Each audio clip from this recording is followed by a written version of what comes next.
The war started without warning and without mercy. One moment, the planet Karela was blooming with crystal trees and glowing rivers, and the next, it burned under the fire of orbital cannons. The monsters didn't come from the skies or the oceans. They came from inside the ground, deep black creatures with too many limbs and teeth like blades. No one knew who had awakened them, but they came with hunger and rage. Humans arrived as part of a rescue mission, or so they claimed, but by the time they landed, the royal palace had already fallen, and most cities were empty ruins. Among the alien survivors were only scattered groups, hiding in caves or running through thick jungles. The mission quickly turned into survival. For the soldiers too, the planet's night was never silent. Growls, clicking sounds, and heavy footsteps echoed through the forest without pause. Staff Sergeant Dean Halzer didn't expect to survive the week. His team had been cut off during a retreat. 3 of them died trying to make it to the evac point. Dean was the only one left, carrying a cracked rifle, limited rations, and a wound that stung every time he moved. He didn't plan to be a hero. He only planned to survive one more day. He was crawling through a mossy tunnel when he heard the smallest sound. It wasn't a roar or a screech like the monsters made. It was a sniffle. A tiny, scared sound like a child trying not to cry. Dean froze. The tunnel bent to the left, and beyond it, he saw something that didn't belong in this ruined world. A small alien girl, no taller than his knee, stood barefoot on a smooth stone floor. Her skin was soft violet, and her hair glowed faintly with streaks of pink and blue. She wore a dress made of leaves, and her eyes, those big, bright eyes, were filled with terror. She didn't speak. She just stared at him like he might vanish or strike her down. Dean slowly lowered his rifle. His voice was soft, the way he used to speak to his niece back home. "Hey, don't be scared. I'm here," he said. The girl didn't move, but her breathing slowed. He could see it. She wasn't a threat. She wasn't a soldier. She was just a child who had been left behind. He looked around. No adults. No guards. No monsters. Just thick vines and cracked crystal columns. This had once been a temple or maybe a nursery. But now, it was just a broken shelter in a war that had no meaning. Dean stepped closer and knelt in front of her. She flinched at first, but didn't run. "You're not alone anymore," he said again, gently offering his hand. At first, she didn't understand. Then she reached out with shaky fingers and touched his palm. Her hand was cold and too thin. Dean frowned. She hadn't eaten in days. He opened his pack and pulled out a nutrition bar. She watched him unwrap it, sniffed it, and finally took a small bite. Her expression changed. She liked it. For the first time, Dean saw a tiny smile touch her lips. The moment didn't last long. A deep growl came from somewhere behind the tunnel. Dean grabbed his rifle and stood, placing himself between the sound and the girl. She clung to his leg, trembling. He didn't know if he could fight off another monster, but he knew he wouldn't. Run! Not this time. Not with her here. Dean activated his emergency beacon. Maybe someone would pick up the signal. Maybe not. But he would fight if he had to. The girl looked up at him again, her tiny voice finally breaking through the silence. "You protect me?" she whispered. Dean nodded without hesitation. "Always," he replied. In that moment, he wasn't just a soldier. He was her shield, her hope, her only friend on a dying world. Dean kept the girl close as they moved deeper into the forest, away from the tunnel and the growls that haunted its entrance. Every few steps, she would glance behind them, her eyes wide with fear. Dean didn't speak much. He didn't want to draw attention, and besides, he didn't know if she understood every word, but she understood his calm voice and gentle movements, and that was enough for now. He had no map, no radio contact, and no backup. What he did have was a child who had no one else in the galaxy. She didn't have shoes. Her tiny feet stepped carefully across mossy roots and fallen leaves. Dean tore a strip of cloth from his uniform and wrapped her feet to give her some protection. She looked up at him and gave a small nod of thanks. They found shelter in a hollow tree that had grown wide enough to house them both. The bark glowed faintly blue in the darkness. Dean checked the area for signs of danger, then sat down and shared another ration. The girl ate slowly but didn't hesitate. He handed her a small canteen. She drank as if it were the best water she'd ever tasted. It was the first time he really studied her. Her hair looked like it shimmered when it caught the light. Her ears were pointed, and her skin had delicate patterns glowing faintly under the surface. She looked alien in every way, yet more human than most of the commanders he had known. There was something in her eyes that reminded him of home. He didn't even know her name. Gently, he tapped his chest and said, "Dean." Then he pointed at her with a raised brow. She hesitated, then placed her tiny hand over her chest. "Leary," she whispered. Dean repeated it softly. "Leary." She smiled, and the moment became something precious and warm in the middle of all the chaos. Night fell fast on Kirella. The glowing plants lit the forest like stars scattered across the ground. Dean leaned against the tree with Leary curled beside him. She trembled in her sleep, making soft sounds of fear. Dean knew those sounds. He'd heard them from soldiers before. Nightmares came easy when the world outside wanted you dead. He woke to the sound of wings. Not birds, not insects, something heavier.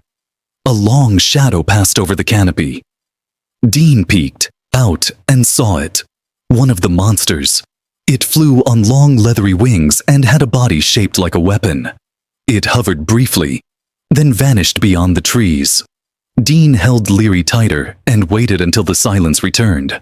She woke with a gasp, eyes wide and arms clinging to him. Dean didn't say a word. He let her stay like that until her breathing calmed. Then, he spoke softly. "We'll get out of this. Together." She nodded into his shoulder. He didn't know if she truly believed it, but he knew she needed to hear it. By morning, they moved again. Dean used pieces of broken tech to track solar positioning. If his guess was right, there might be an old supply drop north of their location. If anything was left, it could help them survive another day. The jungle was thicker now.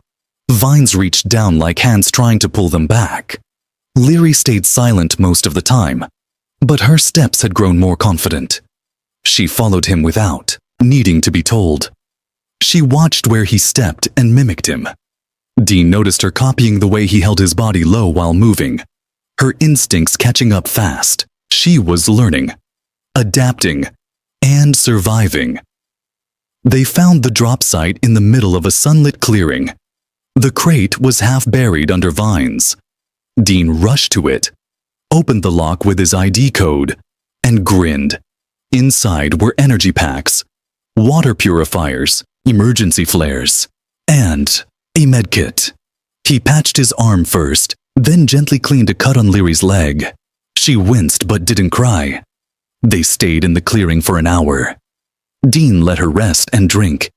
He kept his rifle nearby, always watching the tree line. When he turned to check on Leary again, she was standing with her hand raised toward a butterfly made of glowing wings. The butterfly landed gently on her palm and pulsed with soft light. Dean watched silently, amazed. There was something about her, something not just innocent, but powerful. Not in strength, but in presence. She didn't just survive this world, she belonged to it in a way that made even the strange creatures hesitate to harm her. Dean made a quiet promise to himself. No matter what it cost, he would get her to safety. Dean didn't let the peaceful moment with the butterfly last too long. The jungle was always listening, and Beauty and Corella could easily hide danger. He gently tapped Leary's shoulder and motioned to move. She nodded, her tiny feet stepping away from the glowing light with care. They kept close to the thick tree trunks, avoiding open areas. The supply drop had renewed Dean's energy, but he knew it wouldn't last. They needed shelter, somewhere more permanent than fallen logs or mossy tunnels. He remembered from the old mission files that there were ancient ruins to the northeast, half-buried structures made of starstone and glass. As they walked, Leary began humming softly. Dean almost told her to stop, worried the sound would attract monsters. But something strange happened. The forest responded. Leaves shimmered in rhythm with her tune. The light dimmed and brightened as if the jungle itself recognized her song. Dean didn't understand it, but he knew one thing. She was special. They passed a tree that had been slashed deeply. The cuts were fresh. Dean raised his rifle. He pushed Leary gently behind him. Her eyes widened, but she didn't cry out. They moved slowly, every step careful. Around the bend, they saw it. A creature stood hunched over a shattered drone. Its skin was dark like obsidian, its eyes burning yellow. It sniffed the air. Dean froze. The creature hadn't seen them yet. He pulled Leary down behind a thick root wall and waited. The beast growled low, tore the drone apart, and sniffed again. Dean held his breath. Leary clung to his arm. The creature turned, took a few heavy steps toward them, then suddenly looked to its right and charged in the opposite direction. Dean didn't waste a second. He picked Leary up and ran the other way. He didn't stop until his lungs burned. Finally, he dropped behind a broken arch of stone and lowered her gently. She was shaking but not hurt. Dean wiped sweat from his brow and looked back the way they came. Nothing followed. They sat quietly for a while. Dean checked the gear again. One energy cell left. A flare. A cracked visor. Not much. He looked at Leary.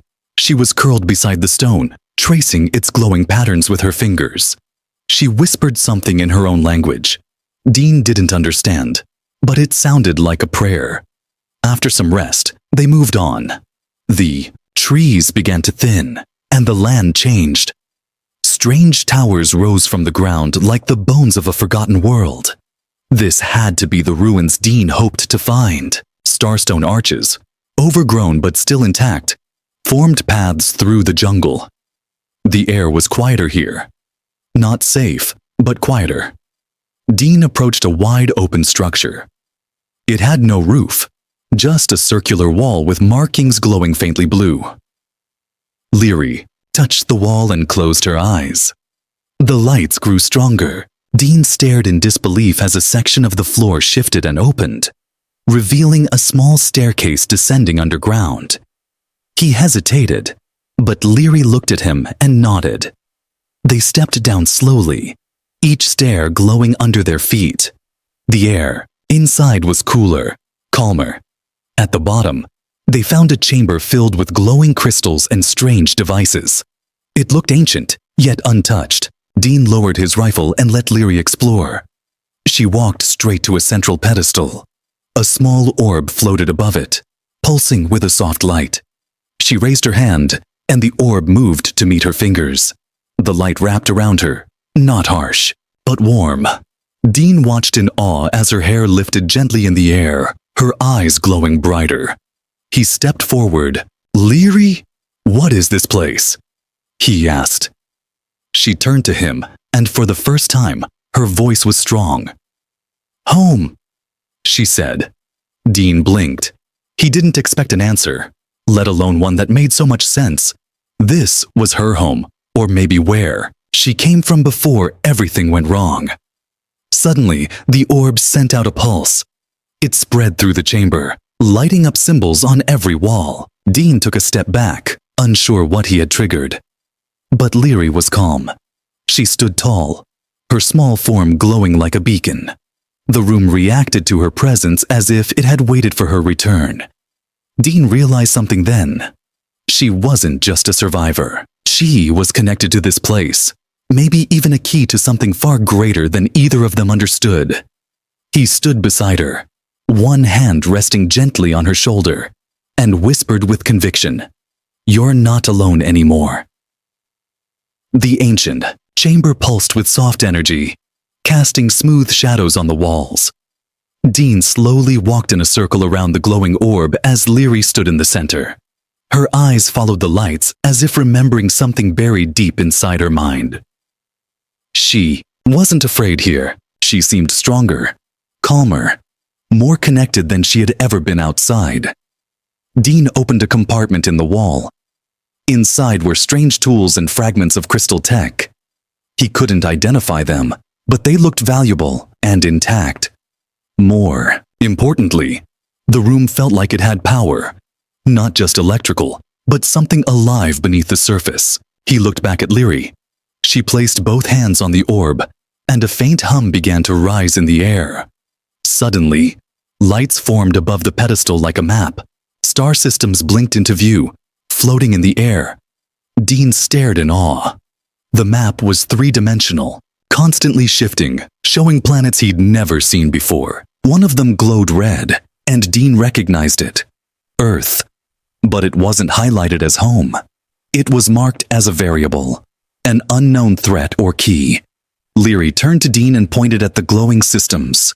"This is what they wanted," she said, softly. "That's why the monsters came." Her voice trembled. Dean crouched beside her. "You know this." "You remember now," she nodded, touching her forehead. "Pieces. I was not supposed to be left behind." Dean clenched his jaw. She wasn't just a survivor or a native child. She was something more. Maybe a keeper of knowledge, or maybe a last heir to something ancient. Either way, someone had wanted her gone. The beasts, the destruction, the fear. It was all connected. Dean stood up and scanned the walls again.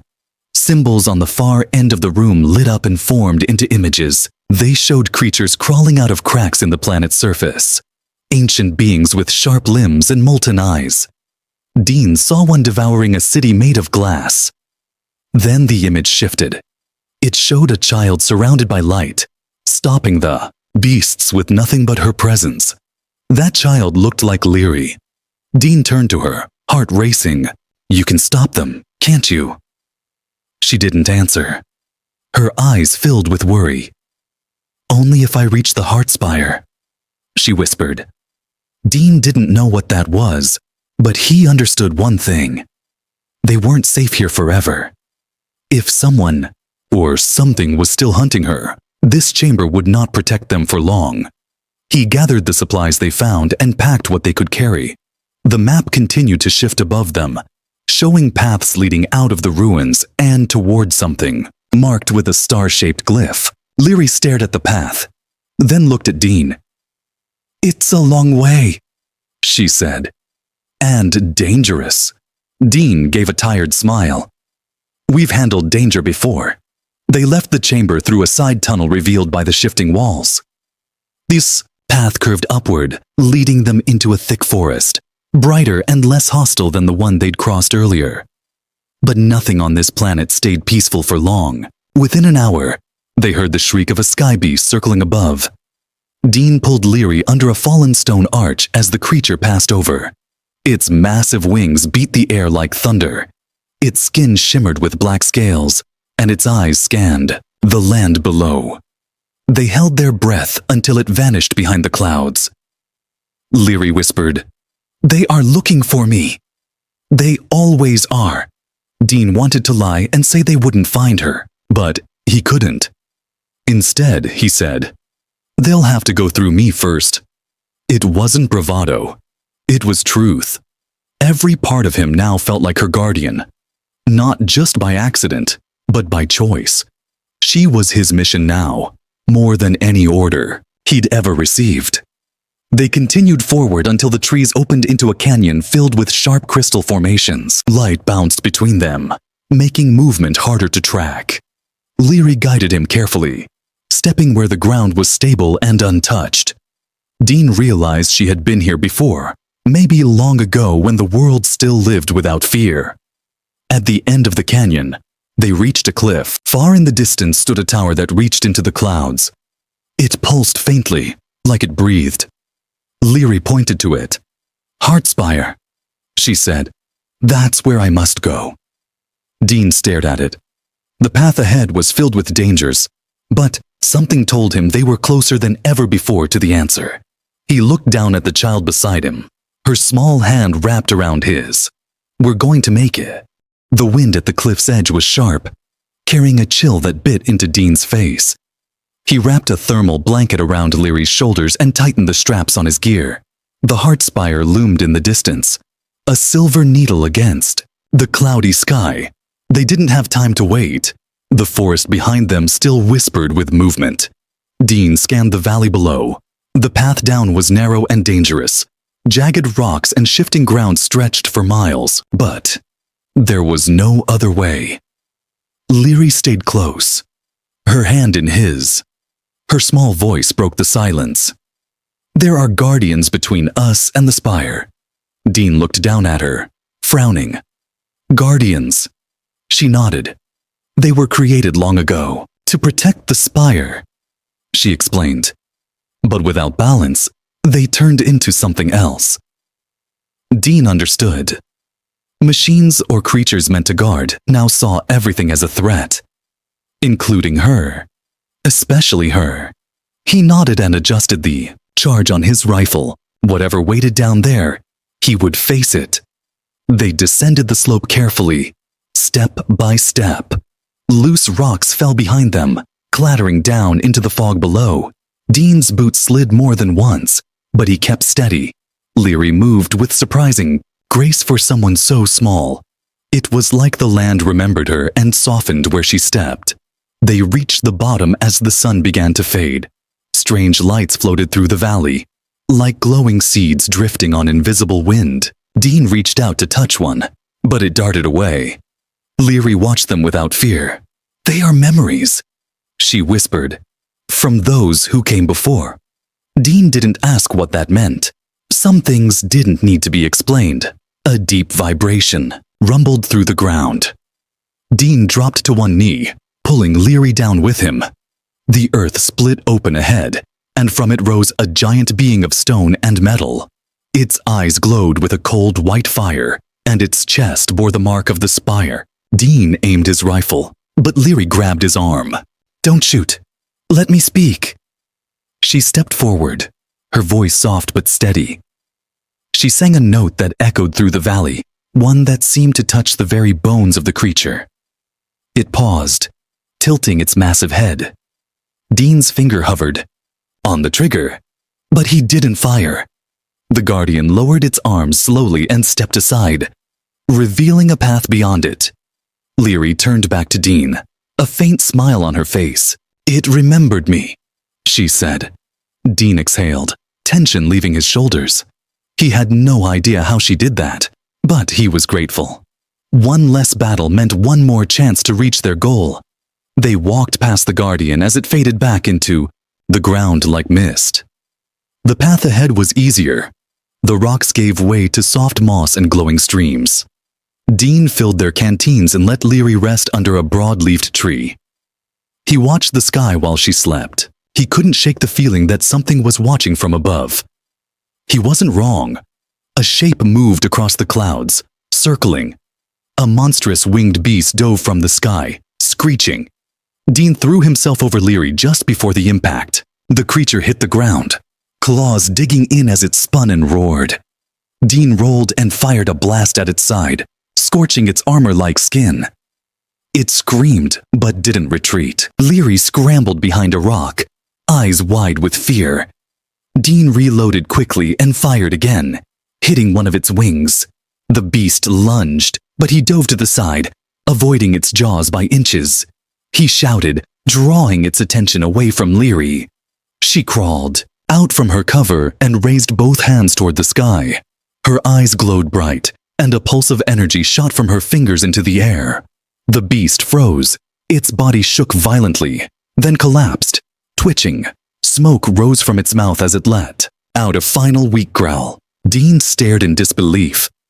Leary lowered her arms and fell to her knees. He rushed to her and held her close. "What did you do?" he asked. She looked up at him, exhausted. I spoke its true name. Dean didn't understand, but he didn't question it. He held her until her breathing steadied. Then he picked her up gently and walked away from the smoldering corpse. The heart spire was closer now. He could see the light at its base glowing brighter. They were almost there. We're not stopping now. The sky above the heart spire shifted as Dean and Leary approached. Clouds circled in a spiral pattern, drawn toward the tower like dust into a storm. But there was no thunder, no rain, only silence and the slow hum of energy that pulsed from the structure itself. The spire was alive in some way, neither of them fully understood. Dean carried Leary through the final stretch of the valley. She was weak from using her power, her small frame shivering despite the blanket around her shoulders. He moved carefully, scanning every shadow. But the monsters were gone. Whether scared or summoned away, they no longer stalked them. Even the wind had stilled. They reached the base of the heart spire just before sunset. The tower stretched into the clouds, made of polished crystal and wrapped in glowing veins of energy. No visible entrance marked its surface. Yet Leary stepped forward with quiet certainty. She placed her hand on the glowing wall and whispered something in her language. The surface responded instantly. A doorway shaped like a flower unfurled, petals of light curling outward. Dean stared in disbelief. The technology was beyond anything he'd ever seen, even on advanced human colonies. Leary turned to him and said softly, "We're here." He nodded and followed her inside. The interior of the spire was a hollow shaft filled with floating platforms and cascading light. They stood on a circular lift that rose without sound. Leary held on to Dean's arm, her strength returning bit by bit as they ascended. Dean's eyes scanned the vast walls. Symbols moved across them like flowing rivers of data. Higher and higher they rose, past levels filled with glowing archives and suspended artifacts. Leary didn't stop. Her gaze was locked on the very top. Dean trusted her. This was her journey now, and he was just the guardian who promised to carry her to the end. The platform stopped at a chamber unlike anything they'd seen before. It was quiet. The walls were curved and soft, pulsing with warm light. At the center stood a pedestal holding a second orb, larger than the one from the ruins. Leary stepped forward slowly. Her steps were light but steady. Dean stayed back, rifle slung but ready. He didn't expect trouble, but habits were hard to break. Leary placed both hands on the orb. The chamber brightened. The orb lifted and broke into hundreds of tiny pieces, each one floating like a firefly. A gentle wave of energy passed through the room. Dean felt it hit his chest like a soft wind. His heartbeat slowed. His breathing became calm. The entire spire responded to her presence. Then the vision came. Projected from the orb's remains, a memory unfolded in front of them. A council of ancient beings stood in a circle. They spoke of a child born from the core of Kirella, one meant to balance the energies of the world and protect the future. That child was Leary, but something went wrong. The world fell into chaos before her awakening. Dean watched as the monsters rose from the underground, not just beasts, but corrupted remnants of failed guardians. They had turned savage after centuries of waiting without guidance. The memory showed a betrayal too. One of the council had tried to destroy Leary before she could rise, fearing her power would reveal the truth. Leary watched in silence, her face unreadable. When the vision ended, she turned to Dean.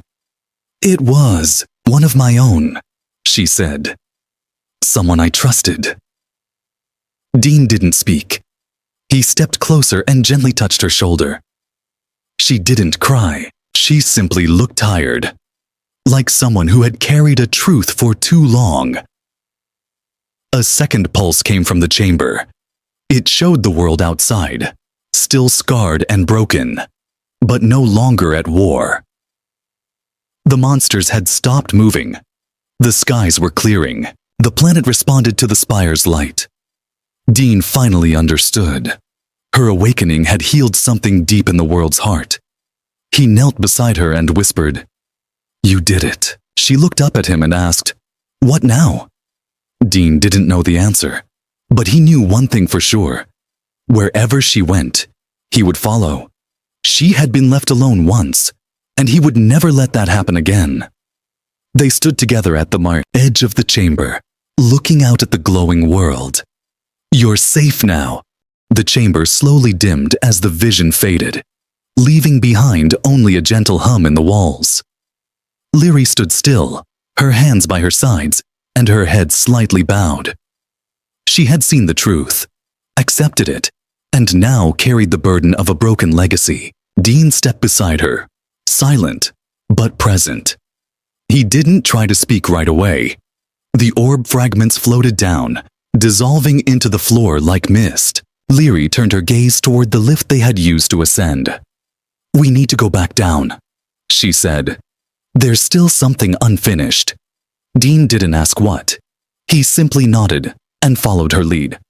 The platform responded without command and began its descent. As they moved downward, the lights around them dimmed with every level passed. Leary stared ahead without blinking, her small hands clenched in silent thought. Dean felt the weight of it too. They were not just escaping danger anymore. They were carrying the responsibility of a whole world, one that had nearly destroyed itself through fear. When they reached the ground level again, the doorway opened with a sigh. The forest outside had changed. The air was clearer, the energy calmer. Strange birds sang softly in the trees, and the ground no longer trembled. It was as if Kirella itself was taking its first breath after a long fever. But Dean noticed something else. Tracks. Deep ones. Not the marks of monsters, but boots.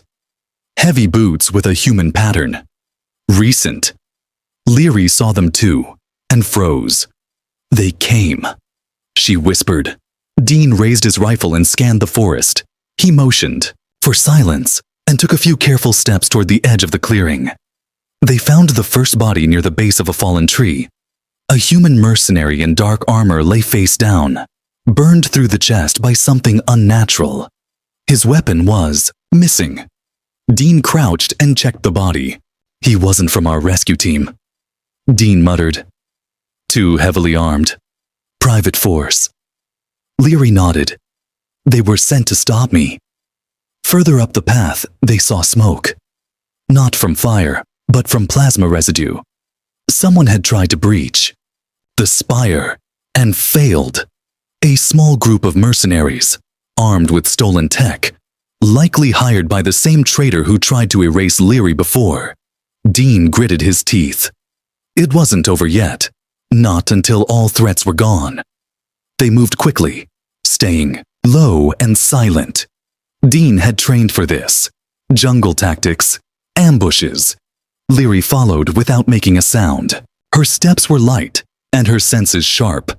When they reached the last ridge, they saw them. 3 mercenaries still alive, gathered around a strange device buried in the ground. One of them was speaking into a comlink. Dean listened closely. "We'll finish the job and destroy the core. She can't reach the next phase if it's gone." His blood ran cold. Leary tugged at his sleeve. "They're targeting the world heart," she said. "If they destroy it, everything resets. Chaos returns." Dean nodded once. There was no time to waste. He raised his rifle and fired. The first mercenary dropped instantly. The others scrambled for cover. Dean rolled behind a rock and shouted, "Go! I'll handle them." Leary hesitated, then ran toward the device. The second mercenary fired blindly, missing her by inches. Dean popped up and returned fire, forcing him down. The third mercenary launched a shock grenade toward Dean's position.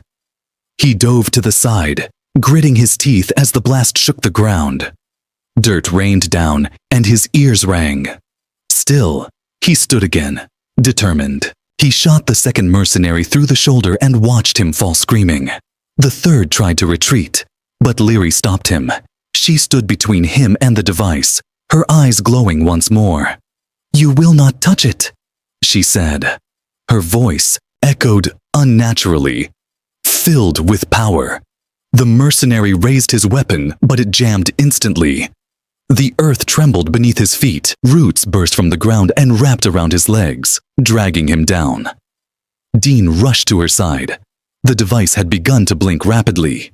A countdown. He recognized it. Self-destruct. 10 seconds left. "Can you stop it?" he asked. Leary knelt and placed both hands on the metal shell. Her fingers glowed. 5 seconds. 4. The blinking slowed. Then it stopped. The device powered down with a soft chime. They stood there, breathing hard, surrounded by the fallen.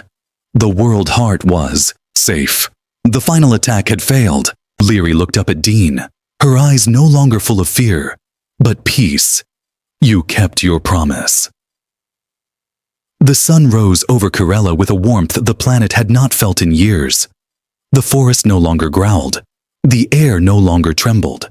The beasts that once stalked its roots had vanished into silence. Dean stood at the ridge overlooking the valley, the same place where this final journey had begun. Leary stood beside him, her hair glowing softly in the morning light. She looked stronger now, not just physically, but in the way she carried herself. Her steps were certain, her voice steady. The child who once hid in shadows was now the protector of a world reborn. Dean glanced at her and smiled. "You're different now," he said. She nodded, not with pride, but with quiet understanding. "So are you." The spire behind them continued to glow, a beacon of peace rising from the ruins of war. Dean turned back to the site of the last battle. The bodies had been buried, the weapon dismantled. There was no more reason to fight, but the memories would stay. Every choice, every risk, every promise kept. It had led to this calm. A signal crackled in Dean's communicator. He hadn't heard human voices in weeks. The rescue ship had picked up his emergency beacon. "This is Command Shuttle 7. Repeat, Shuttle 7 responding to distress. Human life form detected." Dean pressed the comm. "Dean Holzer, Staff Sergeant. One survivor confirmed. Not alone." There was a long pause, then his simple reply. "We're on our way." Leary stepped closer. "Will they take you back?" she asked. Dean didn't answer right away. He looked at her, then at the valley, then at the spire. He had survived a war, carried a child through death and fire, and protected her from enemies even she didn't remember. Now she stood as the last voice of a civilization that once fell. She didn't ask him to stay, but he already knew the answer. When the shuttle broke through the clouds and hovered above the landing zone, Dean held Leary's hand tightly. Soldiers disembarked in clean uniforms and bright armor. They looked around in confusion at the calm terrain. One of them approached, eyes widening at the sight of the girl beside Dean. "Is that her?" the officer asked. Dean nodded. "She's the reason this place still breathes." The commander stepped forward and extended a scanner. Leary didn't flinch. The device beeped rapidly, overwhelmed by her readings. "She's not just a survivor," the officer whispered. "She's something else." Dean lowered his voice. "She's the reason you're not being greeted by monsters." The officer nodded slowly. "Understood. We'll report to the council." Dean looked at Leary again. She met his gaze with quiet certainty. "They'll want to study me," she said. "Some will fear me." Dean didn't deny it. They feared what they didn't understand before. That fear nearly destroyed you. She gave a small smile. "And you were not afraid." He squeezed her hand gently. "I was terrified, but I didn't run." The officer returned. "Orders are to bring you both back to the fleet for debriefing." Dean's jaw tightened. "She's not a prisoner." "No." The officer replied. "She's being recognized as a sovereign entity under protection. You're her appointed guardian." Dean's shoulders eased. It wasn't perfect, but it was better than chains. As they boarded the shuttle, Leary paused at the door. She turned and looked at the forest, the spire, the world that had once tried to forget her. Now it remembered. Now it lived again. I will return, she said. This is my home. Dean stood behind her, rifle slung across his back, his uniform stained but honored. We'll both return when it's time. Inside the shuttle, she sat beside him quietly, staring out the window. The engines lifted them gently into the sky. Below, the spire became smaller. The world that had once buried her now rose like a promise. Dean rested his hand on hers. No words were needed. For the first time in a long while, she closed her eyes, without fear, and he watched over her as he always would.